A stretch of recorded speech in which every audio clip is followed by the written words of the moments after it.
وضعیت قسمت درجه 3 برامون بگی. شنیدم تو این کشتی خیلی خوب. از این بهتر ندیدم خانم. اصلا موش نداره. شما کجا زندگی میکنین آقای دارسی؟ در حال حاضر که آدرس من کشتی تایتانیک، بعدش هر جا که خدا بخواد.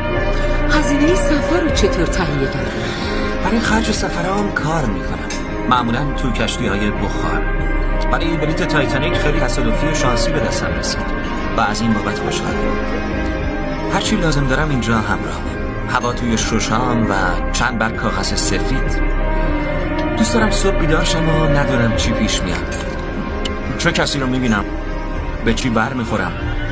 برای شب زیر پل خوابیده بودم و حالا توی بزرگترین کشتی جهان در کنار شما آدمای خوب داره از من پذیرایی میشه. معتقدم زندگی یه هدیه است و ندارم هدرش بدم. نمیدونی فردا چی برات پیش میاد.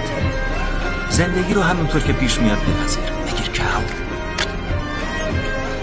هر روزش به حساب میاد. گل گفتی جک.